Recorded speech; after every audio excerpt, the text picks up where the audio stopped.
கார்த்திகை தீபம் தொடரில் பரமேஸ்வரி பாட்டுக்கு வீட்டுக்கு அழைத்து வந்து விருந்து உபசரித்து அனுப்புகிறாங்க பேத்திங்க. காளியம்மாள் நீதிமன்றத்தில் ஆஜராகிறாங்க. அவங்களுக்கு 15 நாள் போலீஸ் காவல் விடுப்பதாக நீதிபதி அறிவிக்கிறார். பரமேஸ்வரிக்கு கொஞ்சம் சந்தோஷமாக இருந்தாலும் சிவனாண்டி மற்றும் சிவனாண்டி சித்தப்பாலாம் டென்ஷனாக இருக்கிறாங்க.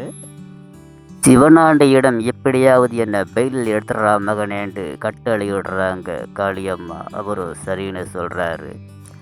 பரமேஸ்வரி காளியம்மாள் கிட்ட இனிமேலாவது திருந்தி வாழ பாருன்னு சொல்கிறாங்க. ஆனால் அவங்க உன்னை பழி வாங்காமல் விட மாட்டேன், சாமுண்டீஸ்வரியும் அவங்க பொண்ணுங்களையும் கண்டிப்பாக பழி வாங்குவேன்னு சொல்கிறாங்க. இன்னும் திருந்த மாட்டியா அப்படின்னு பரமேஸ்வரி சொல்கிறாங்க. ரேவதி தனது ரூமில் இருக்கும் பாயை எடுத்து மறைச்சி வைக்கிறாங்க. அப்போ அச்சம் கார்த்திக் கீழே படுக்காமல் கட்டிலில் படுப்பாருன்னு அவர் வந்து பாயை தேடுறாரு. காணோம்.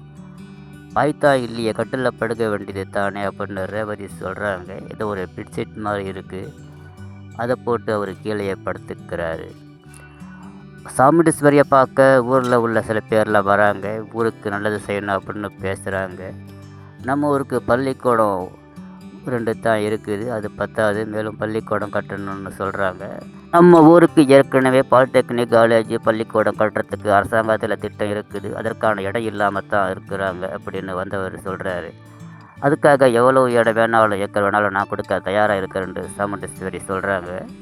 அதை கேட்டு வந்திருக்கிறவங்க ரொம்ப மகிழ்ச்சி அடைகிறாங்க. சாமுண்டீஸ்வரி மேலும் சொல்கிறாங்க, ஊரில் உள்ள ஏழை பெண்களுக்கெல்லாம் திருமணம் செஞ்சு வைக்க நான் முடிவு பண்ணியிருக்கேன். ஊரில் உள்ள ஏழை பெண்கள் லிஸ்ட் எடுத்து கொடுங்கன்னு சொல்கிறாங்க. கண்டிப்பாக தரோம் அப்படின்ட்டு வந்தவங்க சொல்கிறாங்க. வீட்டில் அனைவரும் பேசிக்கொண்டிருக்கும் போது சித்ரா சொல்கிறாங்க, துர்காவை பற்றி ஒரு முக்கியமான விஷயம் சொல்லணும்னு சொல்கிறாங்க. அதுக்குள்ளே அவங்களுக்கு ஃபோன் வந்துடுது. எடுத்துக்கிட்டு பேசிட்டு பாருன்னு வெளியே போகிறாங்க. நான் சொல்கிற விஷயம் கேள்விப்பட்ட உடனே எங்கள் அக்கா இப்போவே வெளியே தள்ளிடுவா அப்படின்னு கார்த்திகா பார்த்து சித்ரா சொல்கிறாங்க. நீங்கள் கிளம்பி வீட்டில் போய் கண்ணாமூச்சி ஆடும்போது என்ன நடந்துச்சு தெரியுமா அப்படின்னு கேட்குறாங்க. அப்போ தான் துர்கா கழுத்தில் தாலி வந்த விஷயம் நான் வீடியோவாக வச்சுருக்கிறேன்னு சொல்கிறாங்க சித்ரா. அதை கேட்குற ரேவதி, சித்தி இது அம்மா கிட்ட சொல்லாதீங்க, தெரிஞ்சால் அம்மா ரொம்ப கோவப்படுவாங்கன்னு சொல்கிறாங்க. இப்போ கார்த்திக் சொல்கிறாரு, சும்மா விடுங்க, அவங்க சொன்னால் சொல்லிட்டு போகத்தோன்றாரு. சித்ரா அதிர்ச்சியாக பார்க்குறா. நம்மளே சொல்லணும்னு சொல்கிற விஷயத்த அவங்களே சொல்கிறாங்க. அவங்க பார்த்த மாப்பிள்ளை கல்யாணம் நின்றோம், நிச்சயமாக நான் பேசி இந்த துர்காவோட கல்யாணத்தை நடத்தி வைப்பேன்ற மாதிரி கார்த்தி சொல்கிறாரு. இதை கேட்ட சித்ரா தனது முடிவை மாற்றிக்கிறாங்க.